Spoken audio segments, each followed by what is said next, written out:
أعوذ بالله من الشيطان الرجيم. بسم الله الرحمن الرحيم.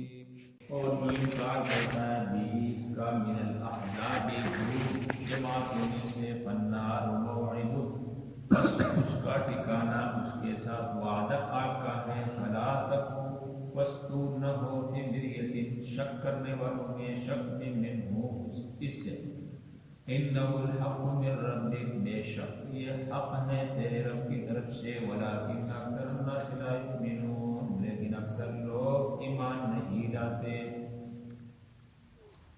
افمن کان علی بینۃ من ربہ ویتلوہ شاہد منہ کتاب موسیٰ۔ اس آیات کے اندر اللہ تعالیٰ نے تین باتوں کا ذکر فرمایا۔ ایک تو حقانیت ہے، قرآن مجید حقانیت کا ذکر فرمایا۔ دوسرا دین حق کا ذکر فرمایا۔ تیسرا نبی پاک صلی اللہ علیہ وسلم کے سچے رسالت کا اس بات فرمایا۔ افمن کان علی بینۃ من ربہ، اللہ نے فرمایا بھی جو شخص بینہ دلیل پر، بینہ سے مراد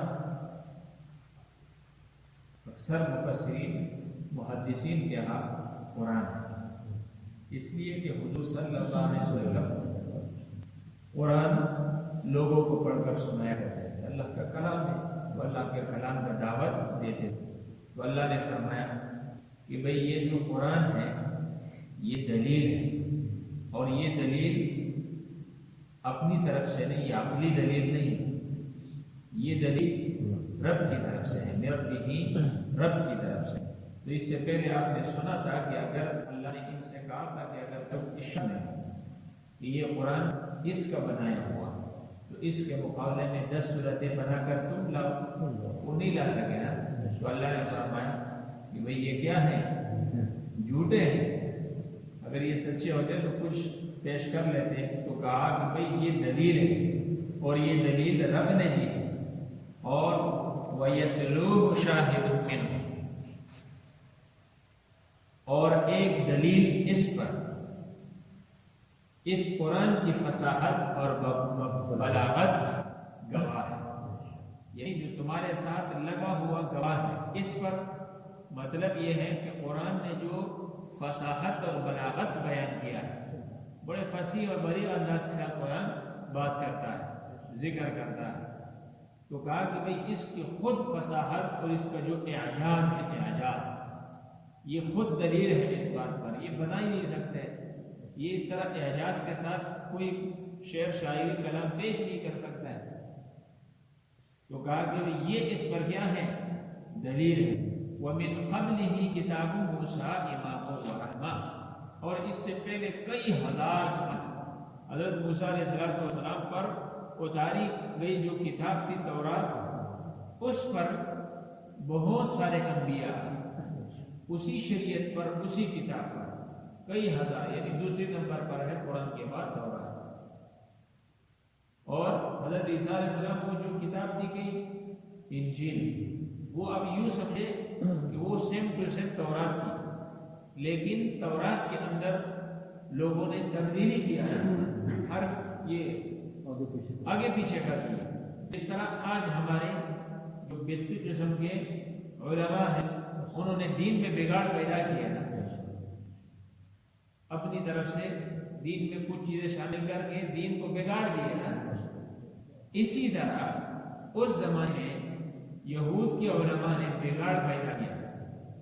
حضرت عیسیٰ علیہ السلام کو جو تورات ملی، وہ آپ یوں سمجھے کہ وہ اس کا تتمہ ہے، تتمہ انجیل کا تتمہ، اس کے اندر کوئی الگ سے باتیں نہیں تھی، وہی ذکر تھا۔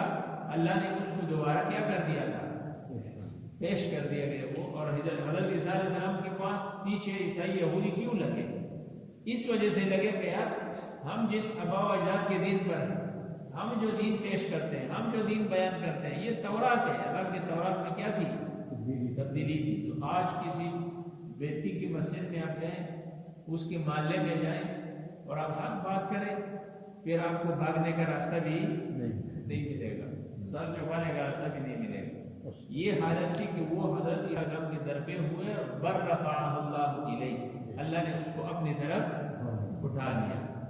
تو کہا کہ بھئی ایک دلیل قرآن کی فصاحت بلاغت، قرآن کا اعجاز ہونا، دوسری من قبلہ کتاب موسیٰ، اس سے پہلے حضرت موسیٰ علیہ السلام کی کتاب جو ان کے لیے امام تھی، ان کے لیے رہبر تھی، ان کے لیے رحمت تھی، تو قرآن کا وہ مصدق کتاب بھی تھی، قرآن کا وہ تصدیق بھی کیا کرتی تھی۔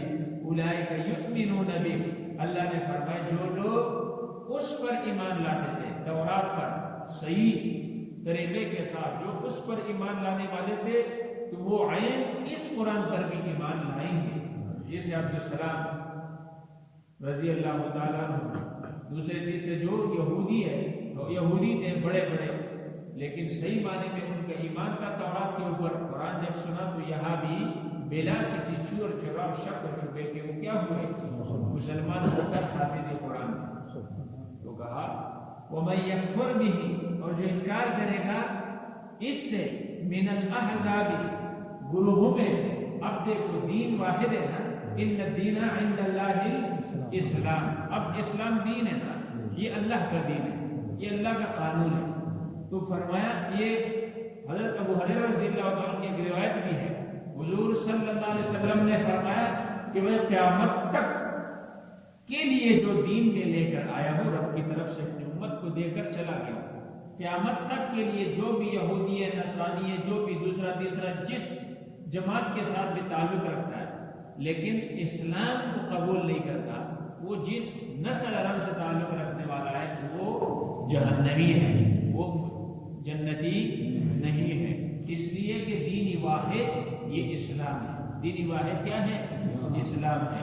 تو اللہ نے فرمایا من الاحزاب، گروہوں کو کہا جاتا ہے، جماعتوں کو کہا جاتا ہے، کوئی بھی جماعت، کوئی بھی گروہ ہے جس طرح بھی دین کو بڑا چڑھا کر پیش کرتا ہے لیکن اسلام نہیں ہے تو وہ دین نہیں ہے، وہ جہنمی ہے۔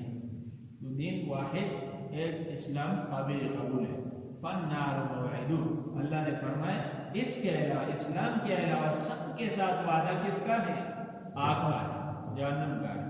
تو فلا تک فی مریۃ من، آپ میرے محبوب شک میں نہ ہو، انہ الحق من ربک، یہ تو حق اور سچ ہے تیرے رب کی طرف سے، ولکن اکثر الناس، لیکن اکثر لوگ ایسے ہیں کہ لا یؤمنون، نہیں مانتے، یقین نہیں کرتے۔ اب کوئی ضد کرے، عناد کرے تو اس کا علاج پہلے بھی میں بتا چکا ہوں کہ کوئی نہیں۔ اللہ تعالیٰ ہمیں سمجھنے اور عمل کی توفیق نصیب فرمائے۔